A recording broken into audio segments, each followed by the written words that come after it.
Torniamo invece con Mion al imprese e capitali, proprio nel titolo di questo convegno. Mion, come dicevo prima, è stato per tanti anni, fino a poco tempo fa, amministratore delegato di Edizioni Holding. La borsa l'ha sfruttata in senso buono a livello positivo e negativo, non sempre non era la borsa. E in questo momento, parlavo prima di Vicenza che non ha una società quotata in borsa, la provincia, una delle province più industrializzate che non ha una società quotata in borsa. Ha ragione gli imprenditori vicentini a restare fuori e arrangiarsi e a chiedere il credito alla banca e poi lamentarsi con la banca perché non gliela dà, perché magari l'impresa è sottocapitalizzata, oppure invece un mercato di capitali più sviluppato in Italia con un maggior ricorso al capitale di rischio da parte delle imprese sarebbe auspicabile? Beh, questa è una posizione. Ma la domanda è molto difficile, no? Perché dipende, ognuno di noi deve fare quello, siamo un paese liberale, ognuno deve fare quello che ritiene giusto. Ci tenevo però a precisare due cose prima. La prima è che io ho cominciato a lavorare 45 anni fa in una società che adesso è KPMG, quindi adesso però il collegamento diciamo è puramente casuale. Negli anni 70 lavoravo con la GEPI, che è l'azienda, diciamo, era l'azienda di Stato peggiore che ci fosse, era specializzata nel salvataggio di aziende in bancarotta, medie aziende. Per dare un'idea, nel Veneto avevamo 7.000 dipendenti, prevalentemente tessile, abbigliamento, senza considerare che la Lana Rossi era dell'ENI. Quindi il Veneto in quel momento aveva un problema occupazionale mica da poco, c'erano altre aziende di Stato, c'era l'IRI, eravamo tutti qua. E ciò nonostante si cresceva del 2%, adesso diciamo, mi ha fatto piacere sapere questo. L'unica cosa che ricordo benissimo, i tassi di interesse verso le banche, si pagavano alle banche erano dal 23 al 25%, l'inflazione dal 24 al 26%, e fare i budget era un po', diciamo, un esercizio così, era uno sport, diciamo, era un esercizio, però già allora noi li facevamo. Ho avuto grande soddisfazione con le persone, ho trovato persone molto interessanti, però è come dicevo prima con qualcun altro, è come se io avessi lavorato 8 anni a fare autopsie, perché andava tutto male. E ciò nonostante si cresceva del 2%. E la seconda osservazione che volevo fare è che è un periodo che tutti parliamo male dell'Italia, diciamolo francamente, no? Non funziona niente. Però siamo noi, siamo gli azionisti di questa Italia, siamo noi. In qualche modo abbiamo nominato un management che non ci soddisfa, ma l'abbiamo nominato noi. Ci rappresenta, evidentemente, rappresenta i nostri, ci vorrebbe un sociologo, ci vorrebbe anzi uno stuolo di sociologi e di psicologi per spiegare perché a noi piace essere governati male, evidentemente, no? Ma non solo nell'ultimo ventennio, forse sempre. Io però, per esempio, periodicamente vado soggetto a fiammate di entusiasmo perché mi ricordo quando c'è state le prime privatizzazioni. Noi diciamo come gruppo per il quale lavoro ancora abbiamo sfruttato questa occasione, abbiamo partecipato alla privatizzazione della SME che aveva Autogrill e la GS, ma la cosa più importante non è stato quello della privatizzazione. Fra l'altro abbiamo trovato anche un manager molto buono che abbiamo tenuto, però la cosa ancora più importante è che ci siamo messi assieme a un grande imprenditore che allora pochi conoscevano, che era il Cavaliere del Vecchio, che quando a quel tempo, per dare l'idea, Luxottica fatturava 600 milioni, 600 milioni, adesso fa qualche decina di miliardi. Allora, credo che diciamo, l'esperienza più positiva, per esempio l'esperienza negativa terribile della GEPI, mi è servita moltissimo ad apprezzare il management buono che c'era nelle partecipazioni statali, perché è vero che sono monopolistici, però era anche vero che era gente preparata. Poi queste privatizzazioni sono state volute da Andreatta, di cui sento moltissimo la mancanza. In questo momento non vedo persone di rottura, però mi rendo anche conto che io ho partecipato alla creazione di questo sistema, all'elezione di queste persone. Tanti anni fa ho incontrato un banchiere di Casenove, che era il presidente. Casenove era a quel tempo, adesso è stato comprato da JP Morgan, ma era una banca, era acquistato una boutique, una cosa molto, molto importante in Inghilterra, e lui mi raccontava che lui, assieme a altri colleghi banchieri, aveva finanziato l'ufficio dell'allora giovane parlamentare signora Thatcher. Noi questo tipo di persone, questo tipo di banchieri, per qualche motivo non li abbiamo prodotti, questo tipo di imprenditori, di questi cosiddetti poteri forti che indicano un giorno la Thatcher, l'altra volta Obama, noi non siamo in grado di produrli, perché abbiamo un sistema evidentemente diverso, di cui alcuni di noi beneficiano e altri ne vengono penalizzati. Questo come precisazione. Ma per me è un tema molto importante da cui, diciamo, francamente la soluzione non ce l'ho. Però io auspico sempre, 20 anni fa pensavamo che di aver trovato anche noi la nostra Thatcher, diciamo, no, però invece non l'abbiamo trovata, e così via.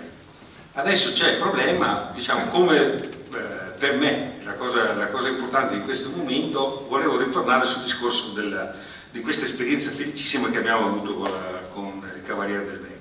Noi abbiamo fatto una società con lui al 50%, dove abbiamo condiviso la governance per gestire il gruppo della grande distribuzione che allora si chiamava GS e adesso è stato acquistato da Carrefour, e per me è stata un'esperienza importantissima, perché due famiglie, due privati che erano abituati a essere imprenditori da soli si sono messi assieme per fare un'operazione diversa, una diversificazione, comportandosi tutti e due da azionisti, trovando il modo di lavorare assieme, comprando una società quotata, fra l'altro, togliendone una dalla borsa e rimettendone un'altra, e hanno collaborato insieme per molti anni con grande successo.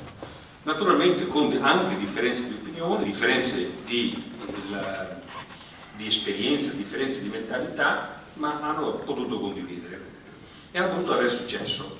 Questo, allora, per tornare alla domanda, non è necessario quindi per crescere andare in borsa, secondo me.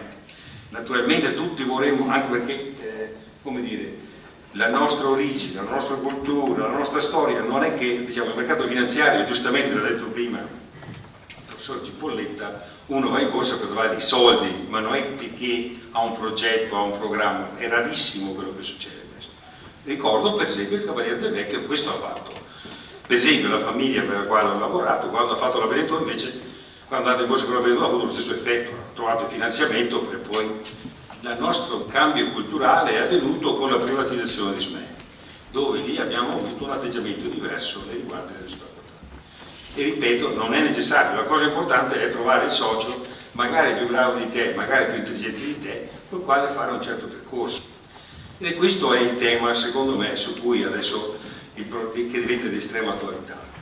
Qui non so se adesso pubblico, se scrivono qualcosa, ma comunque io ho preso dei numeri da questo studio di Confindustria pubblicato da RS e Unioncamere, che sono un certo numero di aziende manifatturiere che nel 2009 fra i 4 paesi principali dell'Europa, Francia, Germania, Italia e Spagna, si vede che la cosa interessante è che l'Italia ha, in termini di incidenza sul numero delle aziende, nelle aziende meccaniche e ingegneri siamo assolutamente paragonabili alla Germania, mentre la cosa singolare, io vedo che abbiamo una bassa percentuale di aziende che lavorano nel settore alimentare, per cui poi ci lamentiamo quando la Francia, la società francese compra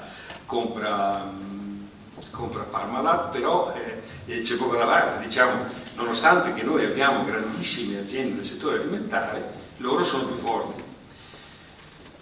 Così come è singolare il fatto che nelle aziende del settore manifatturiero, chimico e farmaceutico abbiamo addirittura una percentuale di incidenza inferiore alla Spagna.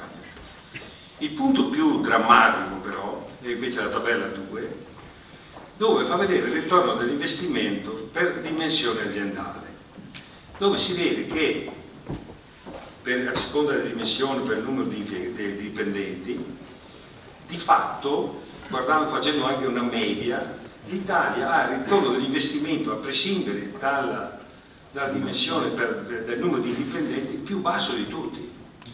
Quindi, se fossero veri, speriamo che poi ci sia anche del nero, tanto per essere chiaro, no? Speriamo che ci sia, perché altrimenti queste aziende, se questi numeri fossero buoni, l'ho detto, non sono miei, sono diciamo, di istituzioni importanti, queste aziende non sono finanziate. Con questi numeri qua, e gli interessi passivi non riescono a pagarli, le tasse naturalmente non riescono a pagarle e non c'è equity che entra qua. Questo è il problema. Quindi c'è un problema, secondo me, questo è il vero tema. Quindi quando forse nel passato le banche hanno finanziato a prescindere, creandosi una situazione per cui si sono sovraesposte in aziende sovraesposte da cui non riescono più a uscire, per cui anche le aziende buone fanno fatica a trovare soldi dalle banche. Allora, come si può evitare questo e cosa occorre fare per uscire da questa situazione? A riprova di quello che dicevo prima, se c'è la tabella 3, si vede che i debiti finanziari delle aziende italiane di queste dimensioni, manifatturiere, sono superiori a tutte. E stiamo parlando di debiti finanziari, di cui a breve non ne parliamo, no? 29%. Non consideriamo qui i debiti verso fornitori, che noi sappiamo essere la prima fonte di finanziamento sono i fornitori. Sappiamo che nessuna azienda, pochissime sono le aziende che pagano a 30 giorni, però alla fine tutto ricade sulle banche. E infatti vediamo che la gran parte poi, se la guardiamo alla tabella 4, tutto viene immobilizzato, perché quello che chiamiamo industrial asset, diciamo di fatto includono anche il circolante, c'è un circolante molto pesante, investimenti molto pesanti, tutto finanziato da debiti, molto di questo è finanziato da debiti a breve. Allora occorre trovare delle fonti alternative. Una di queste è sicuramente la borsa, però ripeto, la borsa uno non può andare solo per, la borsa diciamo dà, ma poi prendi, perché se uno va solo per prendersi il finanziamento e senza un programma, senza un progetto, è molto difficile che poi ne venga in qualche modo premiato, anzi viene a essere penalizzato. Per esempio nel caso diciamo, che mi riguarda, a un certo punto la famiglia ha deciso di uscire, di togliere la Benetton dalla borsa, mentre invece stiamo aumentando la quota diciamo così pubblica per le altre realtà. Il nostro obiettivo è arrivare a un 30% per tutte le altre aziende. Abbiamo il problema, diciamo, il problema dello scarso rendimento del capitale, abbiamo il problema dell'incidenza fiscale che sappiamo tutti essere altissima, conseguentemente anche per tutti i motivi che sono stati detti prima, noi non siamo un paese interessante per gli investitori stranieri, ma non solo investitori stranieri, per tutti, perché non è questo mito degli investitori stranieri, diciamo, mi fa ricordare gli anni 60, quando già lavoravo, e c'erano gli investimenti delle cattedrali del deserto che si facevano a Roma, no? Che facevano il sud, no? Diciamo, adesso non mi ricordo, non voglio neanche dire tutti i nomi delle cose, Liquigas, delle cose che sono state fatte che non servivano a niente.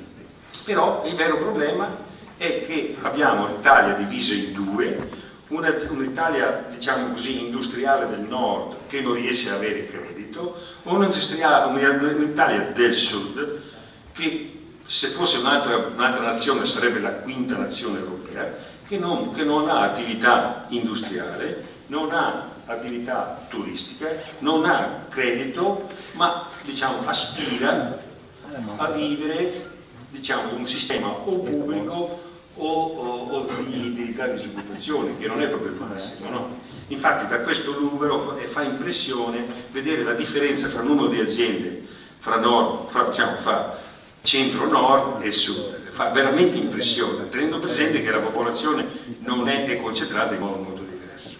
Per cui, per esempio, come attrattiva per i fondi sovrani, noi siamo al 20° posto con solo 5 miliardi.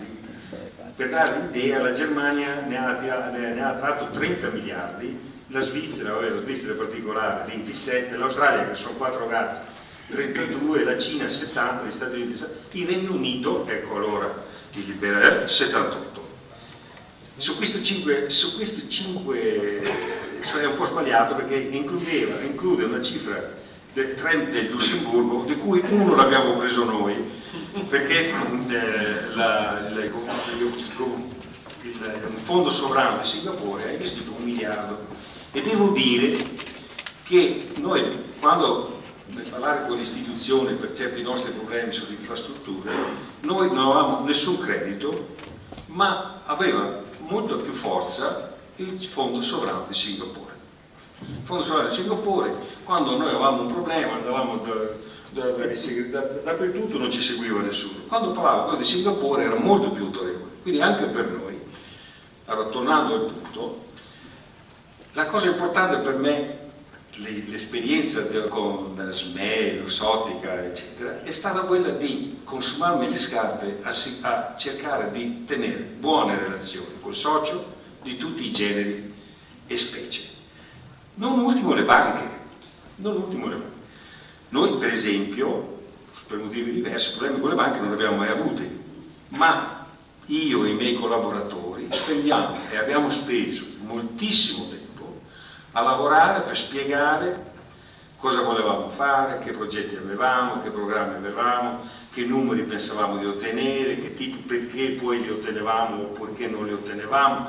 Cioè c'era un lavoro che è molto molto simile a quello che occorre fare se uno vuole avere, diciamo, un buon risultato in borsa, cioè perché gli analisti ti seguono, capiscono, ti fanno le domande, si ricordano quando dici stupidaggini e così via. E questo è un discorso che vale anche per le banche. Il vero problema è che adesso non hanno comunque più i soldi, bisogna trovare altre forme di finanziamento. Ieri sera parlavo di questo argomento con il professor Tantazzi. Lui diceva che per le medie aziende lo strumento migliore sono i mini bonds, che secondo lui sono la strada che aiuta, diciamo, propedeutica per abituare le aziende alle borse. Però io ricordo, la domanda è: queste sono infrastrutture, sono tutti costi che le aziende devono assumere per poter avere questo tipo di, come si può dire, di crearsi questa storia e questa credibilità. Uno dei problemi, però rimane sempre il problema della scarsa redditività. Una delle osservazioni che fa questo libro è molto importante per me, perché io negli anni 70 ricordo, soprattutto quando ero alla GEFI, mi divertivo moltissimo perché andavo sempre al Ministero delle Industrie, perché lì praticamente era un'avvertenza sindacale continua, no? Era sempre un problema.